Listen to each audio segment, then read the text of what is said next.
صحیح ہے. ہم اگر مان لیتے ہیں کہ نبی 15ویں شعبان کی رات کو قبرستان گئے، فرض کر لو، پھر بھی یہ عمل سنت نہیں ہے. میرے آقا صلی اللہ علیہ وسلم کے بارے میں آتا ہے کہ عائشہ آپ فرماتی ہیں کہ ایک رات کہ اچانک میں دیکھتی ہوں کہ میرے آقا صلی اللہ علیہ وسلم بستر مبارک پر موجود رہی ہے. تو میں کھڑی ہوتی ہوں، کھڑے ہونے کے بعد میں جیسے ہی باہر جاتی ہوں تو میرے آقا صلی اللہ علیہ وسلم مل جاتے ہیں. میرے آقا ارشاد فرماتے ہیں عائشہ تم نے کیا سوچا کہ اللہ کے رسول تمہارے ساتھ عدل نہ کرے گا؟ تو حضرت عائشہ عرض کرنے لگی یا رسول اللہ صلی اللہ علیہ وسلم میں نے یہ سوچا کہ شاید آپ کسی اپنی دوسری زوجہ کے پاس چلے گئے ہیں. تو حضور علیہ الصلوۃ والسلام کہاں پر گئے تھے؟ سیدہ عائشہ فرماتی ہے کہ 15 شعبان کی وہ رات تھی، وہ میرے آقا صلی اللہ علیہ وسلم جنت البقیع کے اندر گئے تھے. کہاں گئے تھے؟ جنت البقیع قبرستان کے اندر گئے تھے. اور میرے آقا صلی اللہ علیہ وسلم ارشاد فرماتے ہیں کہ یہ رات وہ رات ہے کہ جس رات کے اندر رب تبارک و تعالی بنو کلب کی بکریوں کے بال سے زیادہ لوگوں کی بخشش عطا فرماتا ہے. تو آپ بتائیے، یہاں سے پتہ چلتا ہے کہ ہمیں اپنے جو گھر والے ہیں ان کی قبروں کے اوپر حاضر ہونا چاہیے اس رات کے اندر. اب کچھ بدعقیدے ہیں، پتہ نہیں کہاں سے وہ اپنے ذہن دماغ کو لے کر آتے ہیں. کچھ لوگ تو لوگوں کو روکتے ہوئے نظر آتے ہیں کہ ایسا نہیں کرنا چاہیے. میرا ان سے سوال ہے کہ آپ یہ کہہ رہے ہو کہ نہیں کرنا چاہیے، یہ بدعت ہے، یہ فلاں فلاں خرافات ہیں، تو میرا ان سے یہ سوال ہے آپ مجھے یہ بتائیے کہ ان دنوں کے اندر یا اس رات کے اندر ہوتا کیا ہے؟ سب سے پہلا میرا سوال ہے ہوتا کیا ہے؟ اگر آپ سے بھی وہ ملے، آپ کو وہ ملے، تو ان سے یہی سوال کرنا کہ آپ ہمیں یہ بتا دیجئے کہ اس رات میں ہوتا کیا ہے. کیا ہوتا ہے اس رات کے اندر؟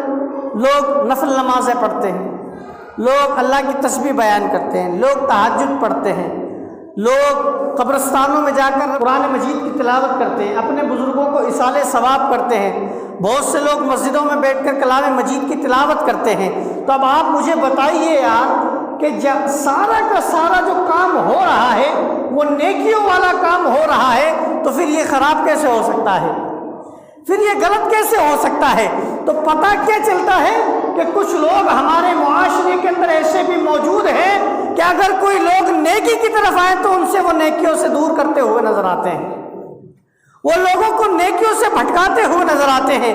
ایک انسان ہے کہ جو ہر رات فلم دیکھ کر سوتا ہے، ایک انسان وہ ہے کہ جو ہر رات گانے سن کر سوتا ہے، ایک رات وہ رات ہے کہ جس رات کے اندر لوگ باغ غلط فلمیں اور ننگی فلمیں دیکھ کر سوتے ہیں، اور ایک رات وہ رات ہے کہ جس رات کے اندر وہ قرآن مجید کی تلاوت کر رہا ہے.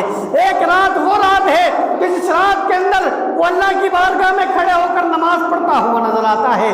ایک رات وہ رات ہے کہ جس رات کے اندر وہ تسبیح لے کر اللہ اللہ کی صدائیں بلند کرتا ہوا نظر آتا ہے. تو آپ اپنے دل پر ہاتھ رکھ کر بتائیے، کیا وہ رات بہتر ہے کہ جس رات کے اندر وہ فلمیں دیکھ رہا ہے؟ کیا وہ رات بہتر ہے کہ جس رات کے اندر وہ گانے سن رہا ہے؟ کیا رات وہ بہتر ہے کہ جس رات کے اندر وہ لوگوں کے ساتھ بیٹھ کر گانے گفتار کر رہا ہے؟ یا وہ رات بہتر ہے کہ جس رات کے اندر وہ قرآن مجید پڑھ رہا ہے، جس رات کے اندر وہ نوافل پڑھ رہا ہے، جس رات کے اندر وہ قضائے عمری پڑھ رہا ہے، جس رات کے اندر وہ تسبیح و تحلیل کر رہا ہے؟ کون سی رات بہتر ہے؟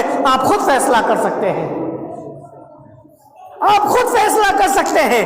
تو پتہ کیا چلتا ہے کہ ہر ایک انسان کی بات ماننے کی نہیں ہوتی، ہر ایک انسان کی بات قابل اعتماد نہیں ہوتی ہے، ہر ایک کی بات کو نہیں مانا جاتا ہے. اگر آپ ہر ایک کی بات کو مانیں گے تو آپ مسجدوں سے دور ہو جائیں گے، اللہ کی بارگاہ سے دور ہو جائیں گے. اور جب آپ ان چیزوں سے دور ہو گئے تو آپ کی زندگی کے اندر سے سکون اڑ جائے گا، عافیت اڑ جائے گی، جو اطمینان قلب ہے وہ ختم ہو جائے گا، اور آپ ہمیشہ پریشان ہوتے ہوئے نظر آئیں گے. اس لیے ہمیں اور آپ کو چاہیے کہ ہم رب تبارک و تعالیٰ نے ہمیں یہ راتیں عطا فرمائی ہیں، تو ان راتوں کے اندر خوب اللہ کا ذکر کریں، اللہ کی عبادت کریں.